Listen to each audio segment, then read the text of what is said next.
yang namanya perkembangan dunia itu tidak akan pernah bisa kita hindari, tidak bisa. Mobil, motor, HP, hari ini HP modelnya cuma modelnya pakai WA, WhatsApp dan lain sebagainya. Besok ada namanya HP yang pakai hologram dan holografik. Artinya hologram holografik itu bagaimana? Cukup ibu angkat aja HP itu ke atas, keluar layarnya di luar. Tidak di dalam HP lagi layarnya, di luar. Ibu tinggal tengok saja lagi. Memang begitu modelnya. Teknologi akan terus berkembang. Tapi pertanyaannya adalah, bisakah teknologi yang berkembang ini mengimbangi dengan perkembangan akhlak? Tapi justru sebaliknya. Karena apa? Karena tadi pendidikan akidahnya menurun. Sehingga akhlaknya mulai menurun. Kalau pendidikan akidahnya baik, itu akhlaknya baik. Orang takut sama Allah. Kalau takut sama Allah, otomatis mereka akan menjaga akhlaknya. Tapi kalau orang tidak takut dengan Allah, jangankan dengan manusia. Orang dengan Allah aja dia tidak takut, apalagi dengan manusia.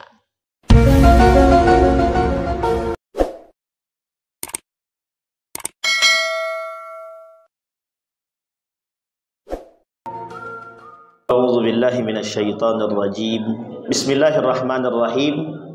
Assalamualaikum warahmatullahi wabarakatuh. Alhamdulillahi rabbil alamin. Alhamdulillahilladzi an'ama bi ni'matil iman wal islam bihima tatimmus salihat. Asyhadu an la ilaha illallah wahdahu la syarikalah wa asyhadu anna Muhammadan abduhu wa rasuluh la nabiyya ba'd. Ya ayuhan nasu taqu rabbakum alladhi khalaqakum min nafsi wahidah wa khalaqa minha zawjaha wa batha minhuma rijalan katsiran wa nisaa wattaqullaha alladhi tasaaluna bihi wal arham innallaha kana 'alaikum raqibah. Puji syukur kehadirat Allah dengan mengucapkan alhamdulillahirabbil alamin, bersalawat kepada Nabi dengan mengucapkan Allahumma salli ala Muhammad wa ala ali Muhammad fil alamin innaka Hamidum Majid. Baik Bapak Ibu sekalian yang berbahagia, bagaimana kabarnya, sehat? Bapak-bapak sehat, bapak-bapak? Alhamdulillah. Mudah-mudahan selalu diberikan kesehatan, amin. Keluarga yang sakinah, mawaddah warahmah, anak-anak yang saleh dan salihah, amin ya rabbal alamin. Yang cinta kepada ketaatan insyaallah. Baik Bapak Ibu sekalian yang berbahagia, pertemuan kita hari ini kira-kira kemarin sampai mana ibu-ibu yang nulis? Karena bapak-bapak ada nulis dah. Ini dos ibu-ibu ini lah. Ibu-ibu sampai mana? Sampai syirik? Baru syirik. Orang dah sampai ke Amerika, baru di Indonesia. Baik ibu-ibu. Saya sebenarnya grogi nih ibu. Ini mata-mata kiri kanan nih bapak ibu. Jadi harap maklum aja ya bapak ibu ya. Jantung awak yang tak sehat dibuatnya ibu. Baik, masih di syirik ya ibu ya. Saya kira sudah sampai sihir, rupanya masih bab pertama. Jadi masih jauh ternyata. Baik, kemarin kita ulang sedikit. Sebelum kita sambung, kita ulang sedikit. Permasalahan kita dalam kitab Az-Zahabi, Imam Az-Zahabi, Syamsuddin Az-Zahabi dalam kitabnya Al-Kabair, dosa-dosa besar. Ini perlu kita ingat bahwa dosa-dosa besar ini ancamannya banyak di dalam Al-Quran, termasuk salah satunya adalah wa yal'anuhumullahu al-la'inud. Jadi orang-orang itu dilaknat oleh Allah. Jadi kalau sudah bahasanya dilaknat oleh Allah, tidak diajak berbicara oleh Allah, kemudian tidak disucikan oleh Allah, artinya Allah tidak mau menerima taubat mereka, Allah kemudian tidak mau menerima amal ibadah mereka, itu tidak disucikan oleh Allah. Allah tak pengen melihat mereka, Allah tidak mau berbicara dengan mereka. La yukallimuhumullah wa la yanzuru ilaihim wa la yuzakkihim. Walahum azabun alim, kata Allah, bagi mereka azab yang sangat pedih, kata dia. Nah, itu kunci orang yang pelaku dosa besar. Dan dosa besar di sini dalam kitab ini 76. Oh, itu bukan sedikit, banyak sekali. Termasuklah sifat-sifat yang lain nantinya, karakter-karakter yang lain. Nah, kemudian ada tambahan satu ancaman tadi. Dari 4 tadi tambah satu lagi. Dilaknat oleh Allah. Nerakanya ada 2. Kalau nerakanya khusus untuk meninggalkan salat, maka sakar. Tapi kalau yang lain daripada itu, masuk dia dalam kategori kemunafikan atau syiriknya, atau perbuatan yang keluar daripada keislamannya, nerakanya langsung neraka Jahannam. Neraka jahanam ini, di dalam Al-Quran neraka itu ada 8. Pintu bapak neraka itu dari sekian banyak neraka itu, pintunya neraka jahanam. Nah, makanya jangan pernah panggil anak jahanam engkau, nah, itu tak boleh tuh. Itu namanya sedang mendoakan, meskipun dalam keadaan marah itu. Kadang-kadang Allah tak mau terima doa yang tak baik. Allah tidak terima doa dari orang-orang yang lalai. La yaqbalullahu du'a min qalbin ghafil. Dari hati yang lalai Allah tak terima doanya, apalagi doa-doa yang tidak baik. Sampai di sini paham ya Bapak Ibu. Tetapi pada suatu ketika Allah juga bisa mengabulkan doa tersebut dengan memberikan ancaman kepada orang-orang yang tak disukai oleh Allah. Baik melalui lisannya manusia, begitu juga melalui lisannya malaikat yang kemudian berdoa. Baik Bapak Ibu sekalian yang berbahagia, kemarin kita masuk dosa yang pertama itu adalah syirik. Syirik terbagi dua, satu syirik besar, satu lagi syirik yang sudah kita bahas. Syirik besar apa kecil? Kedua-dua sudah selesai berarti itu. Pindah kita lagi. Baik, kalau Buya Hamka mengatakan ada yang disebut dengan syirik modern. Kita Buya Hamka dalam bukunya itu mengatakan ada namanya syirik modern. Nah, syirik modern ini itu sudah kita jelaskan. Ada orang yang cinta terhadap mobilnya, cinta terhadap gadgetnya, cinta terhadap tanahnya, cinta terhadap rumahnya, cinta terhadap mobilnya, cinta terhadap hartanya. Bahasa lainnya adalah hubbud dunya, mencintai dunia melebihi pada batas atau kadar yang sesungguhnya. Ketika manusia berada pada mencintai dunia itu melebihi cintanya kepada Allah, itu dia sedang masuk dalam penyakit syirik modern. Oh, itu bahaya. Ya, memang bahaya. Jatuhnya kepada apa? Kekufuran. Dalam segala bidang. Dalam kesehatan sama. Misal kita bilang bahwa obat itu paling ampuh bisa menyembuhkan, itu syirik tuh. Kalau tidak karena obat tuh aku tak akan sembuh tuh. Itu syirik tuh. Kalau bukan karena air jeruknya aku tidak akan sembuh ini. Itu sama, syirik. Artinya terjerumus dalam kesyirikan. Sama halnya ketika kita mengatakan, nak, kalau kau tak belajar bodoh kau, itu syirik tuh. Jadi kita beranggapan orang yang belajar tuh kalau belajar pinter. Pertanyaannya yang membodohkan dan memintarkan siapa? Ada orang yang belajar mati-matian tapi bodoh juga ada. Tapi ada orang yang tak belajar, kadang cuma mendengar, dia lebih pintar lagi. Manusia akan bilang, wah anak ini jenius. Padahal bukan itu masalahnya. Masalahnya adalah orang-orang yang dekat dengan Allah. Wattaqullaha wa yu'allimukumullah. Bertakwalah kalian kepada aku, kata Allah, aku cerdaskan. Masalahnya kan tak ada yang mau. Zaman dulu, para ulama ilmuwan muslim dulu, mereka bertakwa dulu pada Allah. Hafal dulu Al-Qur'annya.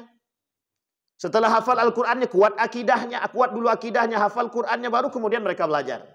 Imam Syafi'i, Imam Al-Ghazali, Ibnu Sina, Ibnu Rusdi, Ibnu Hayyan, Imam Al-Ghazali, Imam An-Nawawi, rata-rata mereka semua hafal Qur'an dulu.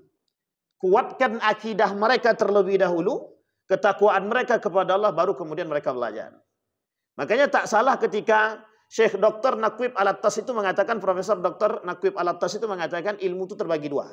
Satu ilmu wajib, satu lagi ilmu tak wajib. Ilmu wajib itu apa? Agama. Ilmu tak wajib itu selain daripada agama. Teknik, kedokteran, informatika, pokoknya itulah. Fisika, matematika, semuanya. Itu tak wajib. Dalam konteks tidak wajib di sini itu, jika satu kampung ini tidak ada ahli hukumnya, tak ada ahli kedokterannya, maka hukum menuntut ilmu kedokteran, hukum jadi wajib. Tapi kalau agama tidak. Semua orang wajib menuntut ilmu agama. Karena Allah mengatakan, ilmu agama itu, kalau kata para ulama begini, ilmu agama itu adalah salah satu model, salah satu cara, salah satu thariqah jalan menuju cintanya Allah. Kalau tak dapat kita. Jadi sebenarnya hukum menuntut ilmu agama apa? Wajib. Tak ada. Tidak ada nomor sekian. Aku tak mau anakku jadi sekolah di pesantren. Ya tak ada masalah. Tapi hukum menuntut ilmu agama wajib. Menuntut ilmu di pesantren itu tak wajib. Tapi menuntut ilmu agamanya wajib. Mau di pesantren ke TPA, ke MDA, MTS, terserah. Atau dimanapun. Mereka wajib mempelajari agama. Sementara saat ini pendidikan agama mulai dikurangkan. Artinya secara tidak langsung, jalan menuju mencintai agama, pendidikan agama. Kalau pendidikan agamanya dikurangi, kira-kira itu menambah cinta atau mengurangi cinta? Mengurangi ketaatan kepada Allah. Justru kita diajak untuk semakin syirik modern. Kenapa? Kita mencintai dunia. Kita dibuat seperti orang yang cinta terhadap dunia. Kita dibuat seperti orang yang kaku dengan agama. Padahal tidak begitu. Dekati agama, yang lain ikut. Ini doktrin yang harus masuk. Selama ini doktrin yang masuk dalam kita itu memisahkan antara agama dengan non-agama. Nah, ini yang harus kita pahami bersama. Dampaknya apa? Dampaknya orang tak kenal dengan Tuhannya. Orang tak kenal dengan Allah. Bapak Ibu boleh lihat sehari ini, bahasa-bahasa sederhana itu bisa menjauhkan kita daripada Allah. Kalau kau tidak belajar, kalau kau tak punya ijazah, kau tak akan dapat kerja. Pertanyaannya sekarang, Bapak Ibu boleh tengok, banyak pengangguran. Bukan tak banyak. Berijazah semua. Rata-rata ijazahnya sarjana ekonomi, sarjana teknik, dan lain sebagainya. Buktinya ada juga yang pengangguran. Saya sarjana ekonomi Islam. Nganggur, Bu. Tapi di pesantren nganggurnya gitu.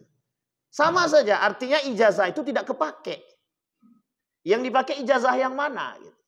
Pertanyaannya, betulkah ketika orang itu belajar sarjana kemudian dapat pekerjaan? Jadi pola pikir yang dirubah. Ini yang disebut dengan syirik modern.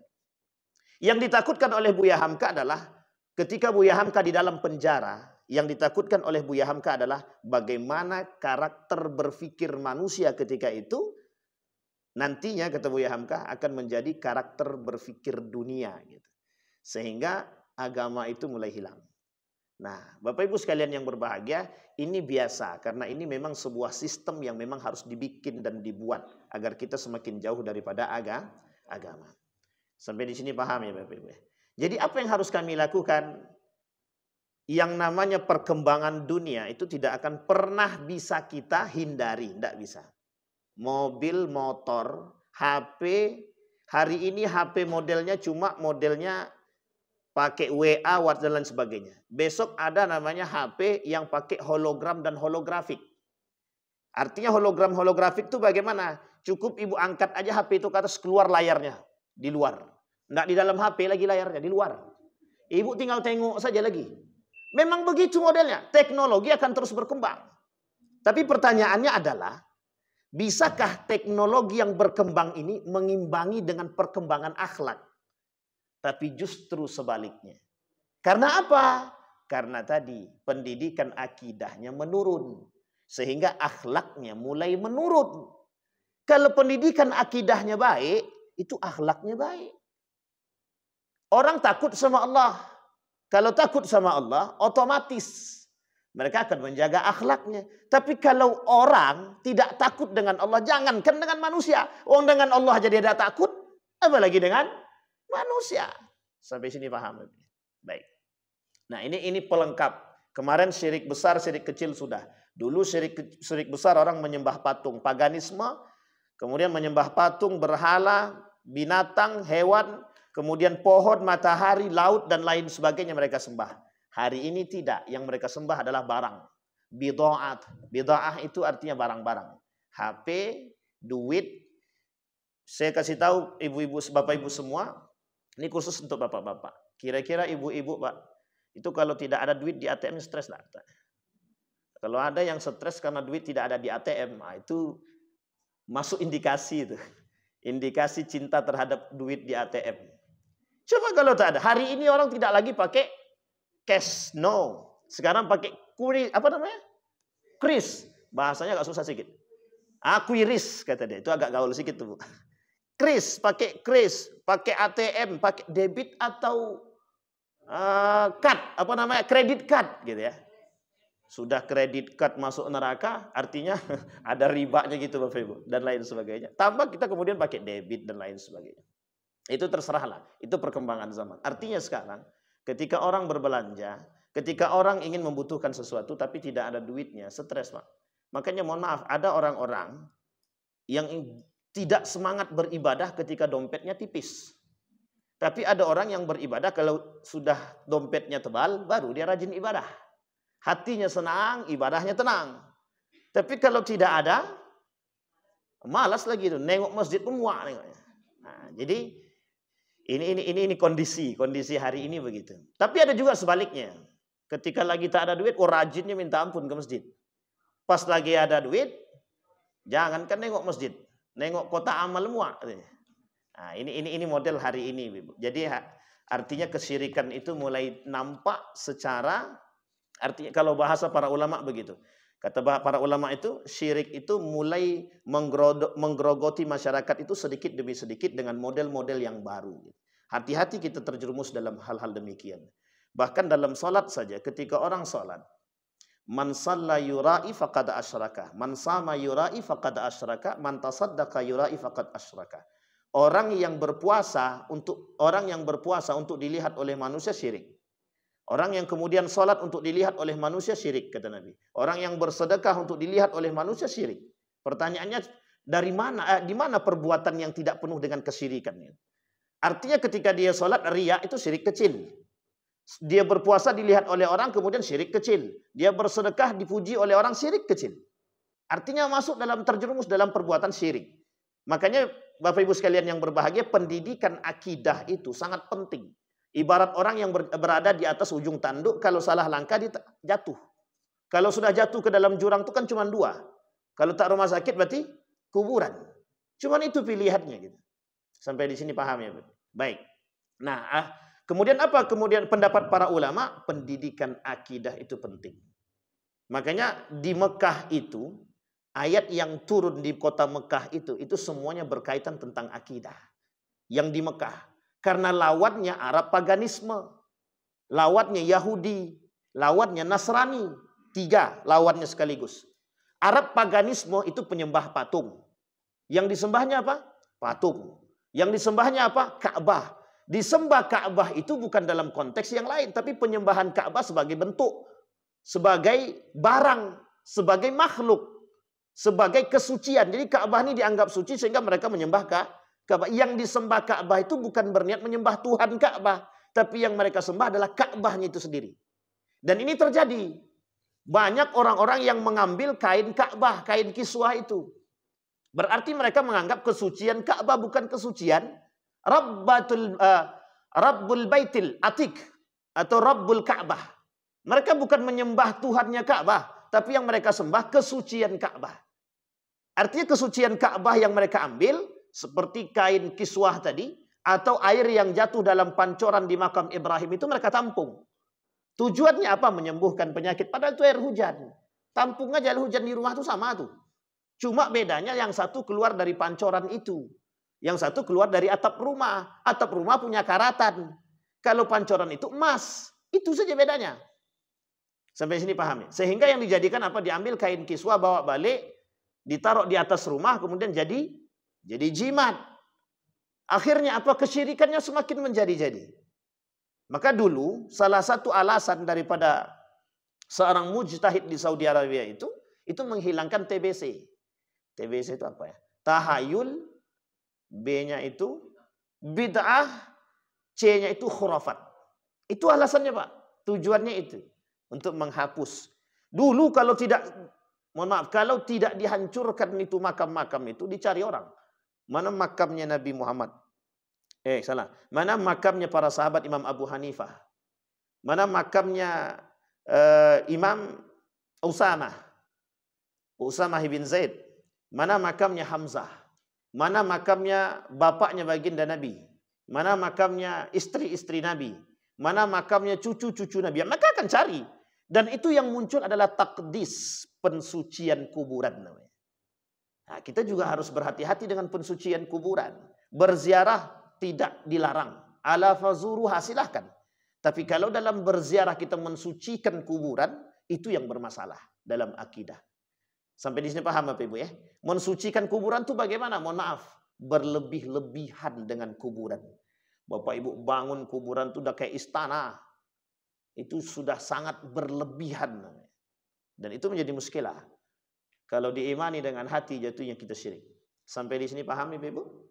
Maka kata Nabi, kata Allah, Kata Nabi dalam hadisnya, ijtanibu sab'al mubiqat, kata Nabi, jauhi oleh kalian perbuatan dosa besar tersebut. Ada 7 yang dianggap dalam hadis Nabi itu dosa besar itu, 1 diantaranya adalah syirik. Sampai di sini paham ya Bapak Ibu ya? Yang kedua, dosa besar yang kedua. Udah mau jam 7.20 aja. Ini isaknya jam 7.45. Oh lama lagi. 41. Baik. Wa may yaqtul mu'minan muta'ammidan fajazaohu jahannam khalidan fiha wa ghadiballahu alaihi wa la'anahu wa adda lahu 'adzaban 'azima. Tadi sudah kita sebutkan. Yang kedua adalah membunuh. Membunuh itu dosa besar. Sudah percaya? Percaya Bapak Ibu ya? Yang membunuh 1 jiwa faka'anna ma qatalan nasa jami'an. Orang yang membunuh 1 jiwa seperti membunuh sekian banyak manusia. Tetapi Bapak Ibu, dalam satu riwayat yang lain kata Nabi, salah satu tanda datangnya akhir zaman itu taqatala, saling berbunuh-bunuhan antara satu dengan yang lain. Dan itu tanda akhir zaman. Hari ini Bapak Ibu boleh cek di berita, itu sekian hari kita akan melihat kematian-kematian. Tanpa ada jedah. Hari ini ada yang mati, besok ada yang mati. Memang begitu sebenarnya. Tetapi jaraknya itu sangat dekat dan berdekatan. Semakin hari yang mati semakin banyak kata Nabi. Itu tanda datangnya akhir zaman. Meskipun tanda-tanda kecil. Tetapi tanda-tanda kecil itu perlu diperhatikan. Bagi orang yang berakal. Bahwa mereka tahu akan datangnya hari kiamat. Maka mereka harus mempersiapkan diri. Agar tak terjerumus dalam dosa. Nah hari ini Bapak Ibu, model pembunuhannya tidak lagi dengan pedang. Tidak lagi dengan tembak-tembakan, meskipun ada. Saya kasih tahu dalam satu cerita. Dulu ada namanya John F. Kennedy. Pernah tahu Bapak Ibu John F. Kennedy? Yang tua-tua masih tahu. Yang muda-muda saya agak ragu sedikit. John F. Kennedy itu presiden Amerika. Datang ke Indonesia mau pinjam uang. Mau pinjam uang kepada Soekarno. Agar bisa melepaskan diri daripada gigitan Yahudi. Singkat cerita balik dari Indonesia dijemput oleh supirnya, ajudannya. Kemudian semenjak itu tak pernah balik lagi. Kenapa tak balik? Dibunuh, ditembak. Dan itu beritanya baru muncul setelah 5 tahun kemudian. Jadi rahasia itu harus tertanam gitu. Begitu juga di Indonesia. Bapak Ibu boleh tahu, nanti tanya dokter-dokter forensik, coba cari tahu. Itu banyak sekali orang-orang yang kemudian ingin membongkar kebenaran kemudian ditembak mati. Itu banyak. Artinya apa? Dulu orang membunuh jiwa manusia itu tanpa ada pikir panjang, tembak saja. Makanya mohon maaf, salah satu kalaulah hakim-hakim, pengacara-pengacara yang jujur-jujur itu agak susah sedikit hidupnya itu. Banyak kira-kira banyak inilah, banyak apa namanya itu? Banyak tekanan. Inspektorat-inspektorat yang bekerja di BPK itu kalau jujur-jujur agak berat sedikit tuh. Karena tekanan, ancamannya kehidupan. Artinya membunuh jiwa orang itu sepertinya mudah sekali. Padahal itu dosa besar. Nah hari ini juga begitu. Yang dibunuh bukan orangnya, tapi karakternya. Contoh, Bapak Ibu kalau ini mohon maaf, hati-hati hari ini itu jangan sembarang-sembarang pejeng foto.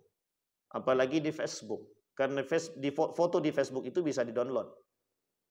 Dan ingat, ketika foto kita di-download, kemudian mereka ambil foto itu, kemudian mereka rubah foto tersebut dengan editan-editan.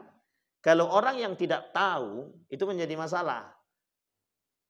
Dan itu akan dibunuh karakternya. Dan itu akan diperas orangnya. Kita ambil contoh, diambil foto tersebut, kemudian dieditnya foto tersebut dengan foto yang tidak menggunakan pakaian. Pertanyaannya adalah, kalau itu disebarkan, itu akan meruntuhkan harkat dan martabat seseorang. Sampai di sini paham ya? Nah, ketika itu dijadikan sandraan, mereka akan peras untuk mencari duit. Tapi kalau tidak dapat duit tersebut, itu akan disebarluaskan. Ketika disebarluaskan, itu akan membunuh karakter orang. Dengan apa? Caranya membunuh karakter itu dengan orang lain. Jadi pandangan orang lain terhadap kita sudah jelek. Oh, ini perempuan murahan nih. Oh, ini perempuan ini melakukan asusila nih. Dan lain sebagainya. Sehingga apa yang terjadi? Celaan masyarakat.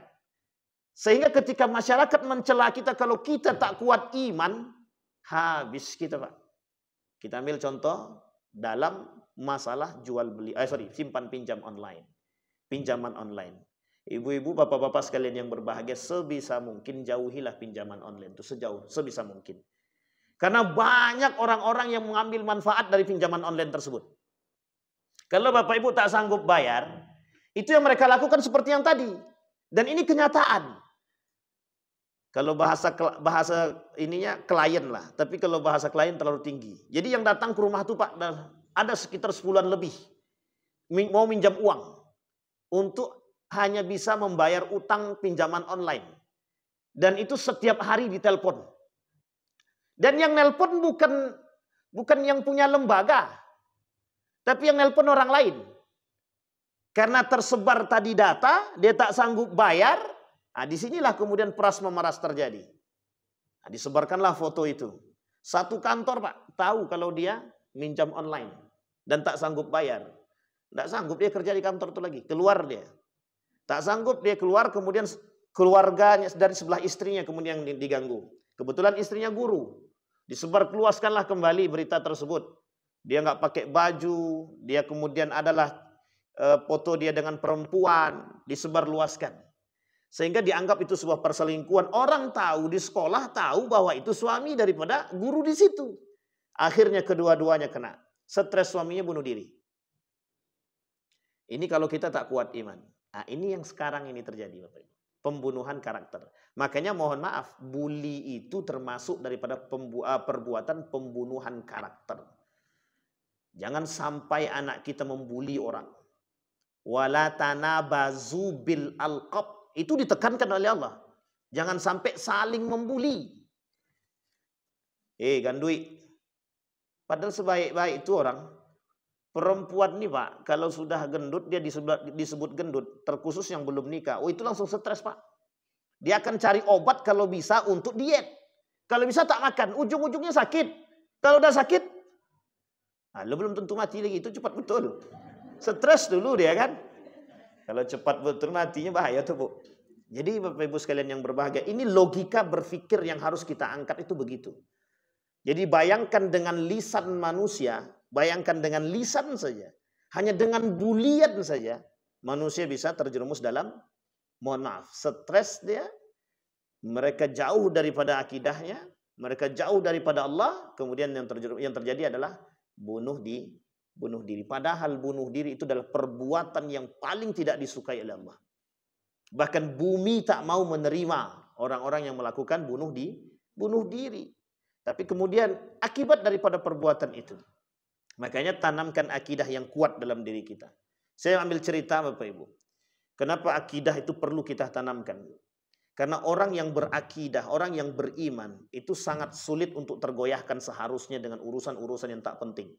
Sebagai seorang yang beriman, min husni islamil mar'i tarkuhu ma la ya'ni, sebaik-baiknya keislaman seseorang itu, dia mesti meninggalkan perbuatan yang nggak penting. Termasuk hal-hal yang tidak penting bagi dirinya itu nggak mungkin dia gubris. Termasuk hal-hal yang bersifat gibah, yang bersifat kemudian berita hoax, yang tiba-tiba masuk di dalam WA. Nah, ini tolong tangan-tangannya dijaga Bapak Ibu.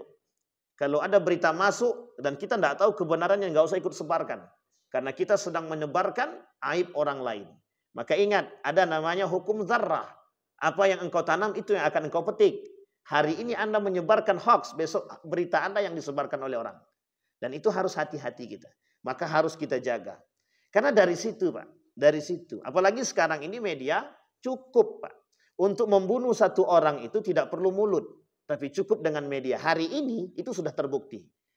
89% pengaruh media dalam membunuh karakter orang itu sangat mudah sekali. Dengan media saja. Nah, ini abang-abang kita nih kita doain moga-moga jujur, amanah. Kalau sempat tidak kita doakan, ya Allah tempatkan di tempat yang baik. Biar mereka cepat taubat. Karena pengaruh media Bapak Ibu. Pengaruh media. Dan yang dipegang oleh kaum Yahudi adalah media. Saya kasih tahu Bapak Ibu. Ada namanya perang Inggris dengan Perancis. Yang menang itu Perancis. Yang kalah di media itu Perancis. Yang menang secara nyata dalam perang tersebut Perancis. Yang kalah di media Perancis. Coba bayangkan. Akhirnya apa yang dilakukan oleh Perancis? Karena tak sanggup lagi, karena kalah di media, kepercayaan para investor hilang semua. Kabur para investor dari berbagai macam negara yang tadinya melakukan kerjasama, mereka tarik semua. Karena media.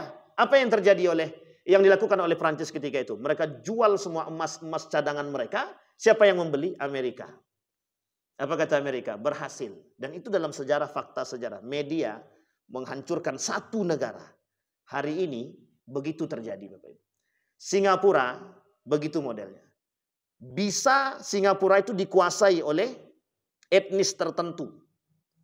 Dan orang asli pribumi itu nggak punya rumah. Singapura. Karena dampak apa? Dampak perbuatan. Dan itu semua modalnya adalah juga masuk dalam kategori media. Oh, jauh Bapak Ibu.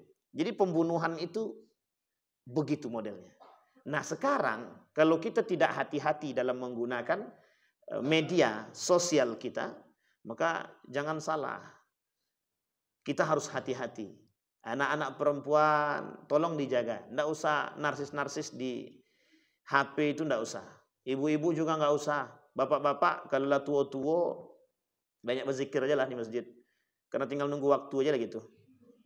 Iya Ibu, Bapak Ibu sekalian, ya meskipun kematian itu sudah di tangan Allah ya. Artinya kita sekarang ini memperbanyak, lebih tepatnya memberikan pendidikan yang lebih baik gitu. Karena kita tidak mau juga itu terjadi. Karena ini Bapak Ibu fakta yang kita sampaikan. Begitu keadaan kita hari ini, orang-orang yang tidak bijak menggunakan media, mereka memanfaatkan itu. Dan ini terjadi pada diri kami Bapak Ibu. Terjadi pada diri saya sendiri. Kalau kita mesan Shopee, Bapak Ibu, di situ ada nomor dan di situ ada alamat. Tolong itu jangan sembarangan kasih. Kalau sudah datang, kalau bisa dibakar. Dan ingat, itu kalau seandainya masih ada nomor teleponnya, itu bahaya. Jadi data itu bisa bocor, tidak hanya bocor dari tempat sumber datanya Bapak Ibu. Big data hari ini, pusat data kita, itu bisa saja dibobol oleh siapapun gitu. Artinya saking lemahnya. Dan itu faktornya adalah media gitu. Sampai sini paham ya? Dan sehingga ketika kita sembarangan dengan data yang kita miliki, itu yang terjadi. Pemalsuan ijazah saja bisa, apalagi hal-hal demikian. Bobol big data kita, pusat data kita saja bisa dibobol, apalagi cuma hal yang sederhana. Tiba-tiba ditelepon, anak bapak meninggal, stres langsung bapak nih tadi. Karena tahu anaknya di luar kota, langsung ditransfer duit. Rupanya penipuan. Nah, itu model-model begitu. Jadi model-model ini itu diraih dari data-data yang kadang-kadang kita tidak terlalu berhati-hati. Maka foto-foto, tujuan orang berfoto, kemudian dia upload di Facebook, dia upload di Instagram, dia upload di TikTok, itu tidak ada tujuan lain selain dari pamer. Itu untuk dokumentasi kami, Pak Ustadz. Tidak ada, itu udah pamer. Habis itu besok ditengoknya, udah satu orang yang lihat baru. Baru satu orang yang lihat. Besok tengok lagi, oh video TikTok saya baru 2 orang yang tengok. Tapi coba yang nengok itu udah 500 ribuan. Alhamdulillah, bentar lagi viral nih kata dia. Begitu model sekarang Bapak Ibu. Jadi jangan sembarangan dengan media itu. Tidak bisa, karena sekarang ini para pakar mengatakan perang media namanya. Apa namanya Bapak Ibu? Perang media. Nah, cara membunuhnya begitu. Dan ini yang harus kita hati-hati. Nomor 2 tadi dosa besar, yang kedua adalah membunuh. Hari ini Bapak Ibu ada model-model yang lain. Kata Nabi dalam riwayatnya begini, umirtu an uqatilan nasa hatta yashhadu, yang dibolehkan. Sebenarnya bukan diperbolehkan. Ketika Bapak Ibu menjaga kehormatan harta, menjaga kehormatan keluarga, menjaga kehormatan agama, sekalipun itu berkaitan dengan urusan mati. Jadi gini Bapak Ibu, kita berhak menjaga harta kita, kehormatan keluarga, kehormatan agama. Itu wajib. Wajib. Man kana lahu mazlamatun li akhihi min irdihi.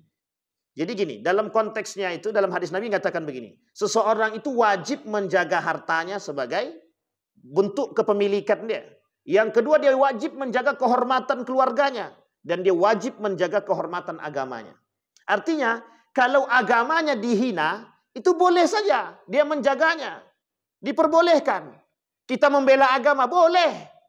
Kalau ada bahasa mengatakan begini, agama tidak perlu dibela, itu salah.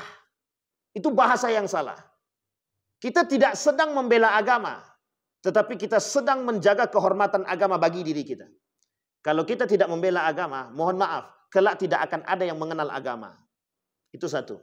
Yang kedua, kita wajib menjaga kehormatan keluarga kita. Anak dihina, dicaci dan dimaki, istri kemudian dijelek-jelekkan dan lain sebagainya, harga diri diinjak-injak. Boleh kita jaga. Nabi katakan dalam hadisnya, umirtu an uqatilan nasa hatta yash'adu. Umat Islam boleh membunuh kapan? Kalau mereka diserang. Kalau kita diserang, kita boleh serang. Boleh. Sama halnya kalau kita dirampok, kita boleh mempertahankan rampokan kita itu sekalipun taruhannya adalah misal, Bapak Ibu dibegal tengah jalan. Kemudian tak sengaja orang yang membegal itu oleh tangan Bapak Ibu mati. Itu tak salah. Dalam agama tak salah, dalam undang-undang sebenarnya tak salah. Hanya saja tergantung siapa yang paling banyak duitnya sekarang. Itu aja. Tak usah diperpanjang, nanti lain cerita.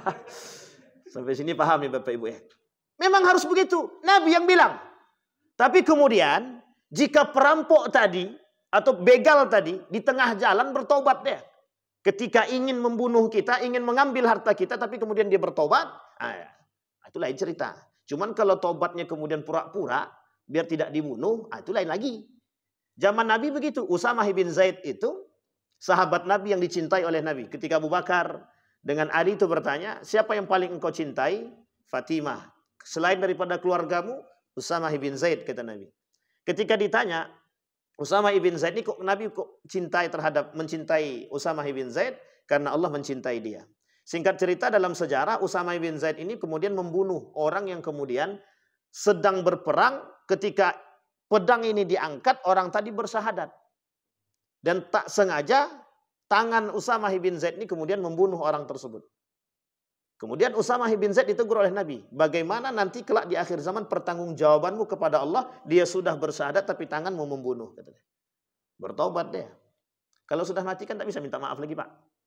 Orang yang sudah terlanjur mati. Artinya Nabi ingin tunjukkan adalah ketika orang betul-betul ingin bertobat ketika itu dalam kondisi yang terjepit sekalipun. Kita tidak boleh membunuh orang sampai yashhad, sampai dia bersahadat. Tetapi kalau sudah terlanjur, ya cukup kita bertobat. Artinya itu sebuah kelalaian. Dan Nabi mengatakan umat muslim tidak boleh membunuh sampai dia diserang. Kalau mereka datang menyerang kita, baru kita boleh menyerang mereka. Artinya maksudnya bahasanya adalah jangan bikin masalah. Kalau orang bikin masalah, baru kemudian kita mempertahankan harga diri kita, itu penting. Tapi kalau kita nih yang membuat masalah, itu yang menjadi masalah. Yang sekarang ini yang paling banyak adalah manusia itu yang buat ulah. Dia orang tak buat salah sama dia, dia yang buat salah ke orang. Ini yang kemudian harus kita jaga. Sampai di sini paham ya Bapak Ibu ya? Walladzina la yad'una ma'allahi ilahan akhar wa la yaqtuluna an-nafsa allati harramallahu illa bil haqq. Yang boleh dibunuh itu salah satunya adalah murtad. Orang yang keluar dari agama. Ini kita ambil contoh. Dan filmnya Sang Pencerah. Sang Pencerah itu Kiai Haji Ahmad Dahlan, Muhammadiyah. Itu murtad. Dalam agama, di dalam agama Islam. Pada masa Nabi Muhammad SAW. Dan ini jelas. Yang boleh dibunuh itu adalah orang-orang yang keluar dari agama murtad. Apa maksud kemurtadan mereka? Dari murtadnya mereka, kemudian mereka mencaci maki Islam. Mereka menyerang Islam. Itu maka darah mereka halal untuk dibunuh. Sampai di sini paham. Tapi itu tak berlaku di sini Bapak Ibu.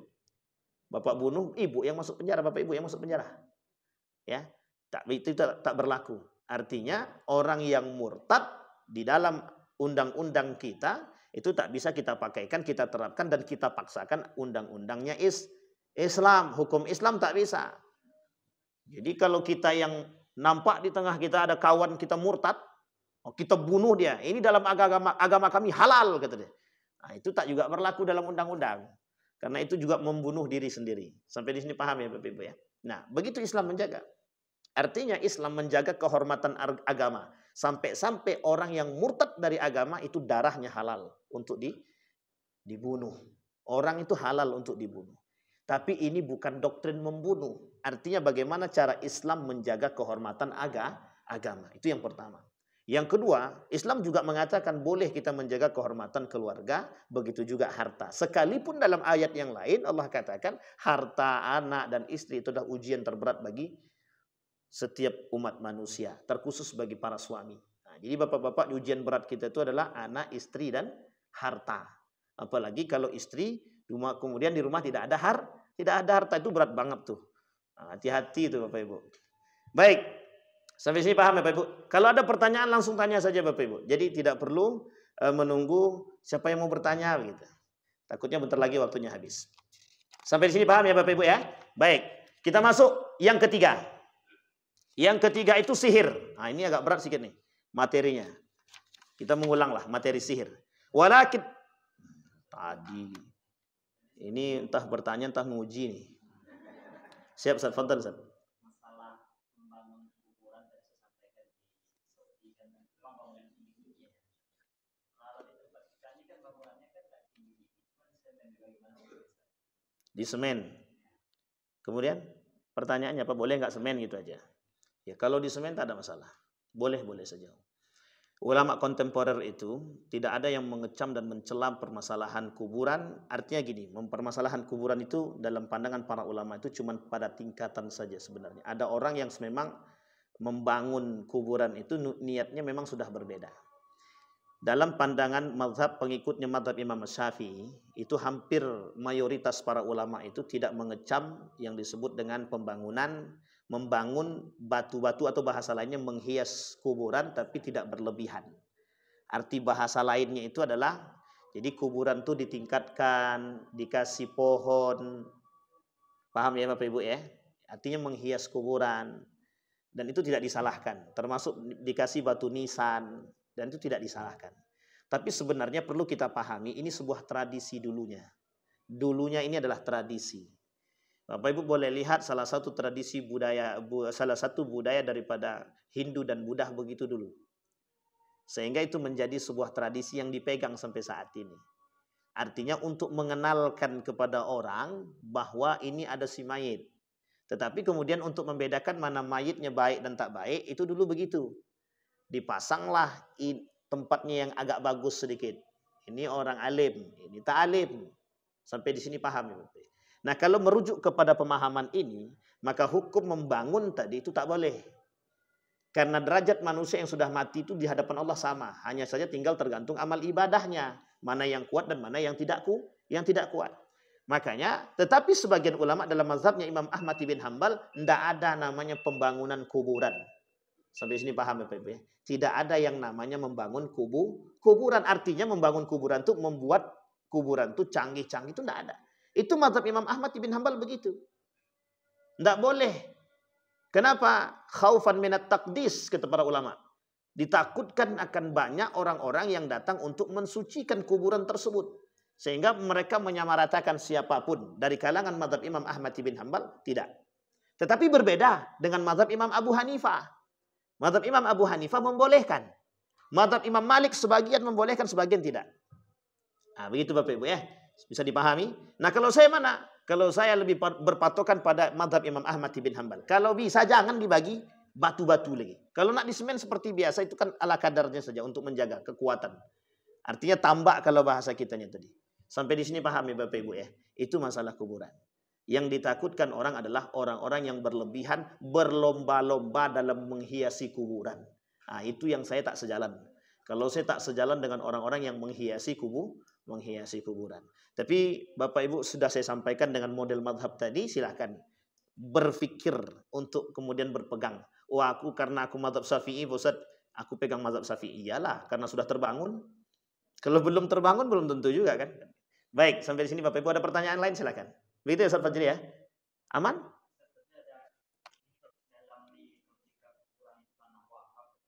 Nah,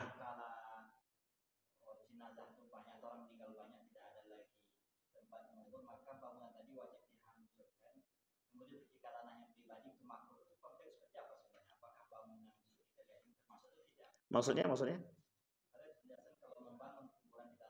wakaf.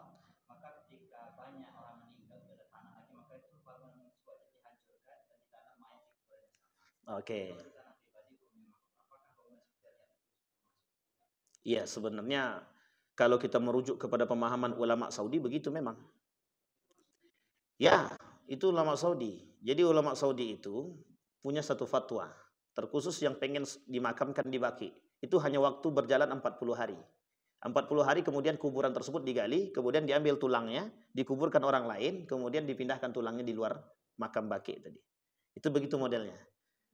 Dan itu dalam fatwa mazhab Imam, dalam fatwanya ulama Saudi, itu begitu model dan diperbolehkan. Sehingga di sekeliling Saudi itu banyak yang seperti itu. Nah, kaitannya kalau dengan tanah wakaf, itu sebenarnya saya tidak terlalu paham dengan tanah wakaf. Artinya begini, kalau tanah wakaf, tempat itu tergantung guna wakafnya apa dulu. Kalau tanah wakaf ini dipergunakan, memang diwakafkan untuk kuburan, ya tidak ada masalah. Dan memang harus digunakan untuk kuburan. Dan jangan pernah membangun bangunan apapun. Tergantung model. Jadi gini Bapak Ibu, wakaf itu terikat dengan akad. Itu tidak bisa itu. Wakaf sudah terikat dengan akad. Kalau akadnya wakaf ini untuk kuburan, maka harus dipakai untuk kuburan. Makanya bahasa ketika ingin mewakafkan sesuatu, gunakan bahasa yang agak sedikit umum. Sehingga orang tidak terlalu kalang kabut dalam menggunakan. Tapi kalau tidak eksplisit atau tidak terlalu jelas, itu juga bermasalah. Nah, kita masalahkan masalah tadi. Kami wakafkan tanah ini. Dia nggak sebutkan untuk apa. Jadi orang membangun rumah dan lain sebagainya di tanah wakaf. Meskipun mereka nggak mengambil tanahnya. Tapi kemudian ketika orang itu berkata ada masalah-masalah yang lain, ini kemudian menjadi masalah dalam kalangan para ulama. Sehingga mohon maaf Bapak Ibu sekalian yang berbahagia, terkait tanah wakaf, itu yang pertama yang harus diperhatikan, wakaf itu terikat dengan akad yang tak bisa diganggu-gugat. Kalau akadnya untuk kuburan, maka tidak boleh dibangunkan apapun. Sampai di sini paham ya Bapak Ibu? Mazhab yang paling ketat tentang itu adalah mazhab Imam Syafi'i. Itu paling ketat tentang wakaf. Tetapi sebagian ulama Syafi'i yang lain juga ikut mengatakan membolehkan. Nah, ini dalam konteks sosial. Sampai di sini paham ya Ustaz ya? Baik. Nah, ini yang kemudian harus kita pahami bersama Bapak Ibu sekalian yang berbahagia. Masalah kuburan. Ada pertanyaan lagi? Cukup. Karena sudah masuk salat Isya. Lain waktu kita sambung. Ini belum sampai ke sihir lagi. Baru nomor berapa tadi? Baru nomor 2. Syirik membunuh. Oh, ini masih banyak lagi. Dia ada 76 dosa besar. Insya Allah lain waktu kita sambung. Mudah-mudahan bermanfaat bagi kita semua. Mudah-mudahan ada faidahnya bagi kita. Mudah-mudahan bisa menjadi tuntunan bagi kita untuk mendapatkan keridhaan Allah. Mudah-mudahan kita bisa menjadi manusia yang cerdas dalam menggali ilmu. Fa'tabiru ya ulil absar la'allakum tuflihun. Assalamualaikum warahmatullahi wabarakatuh.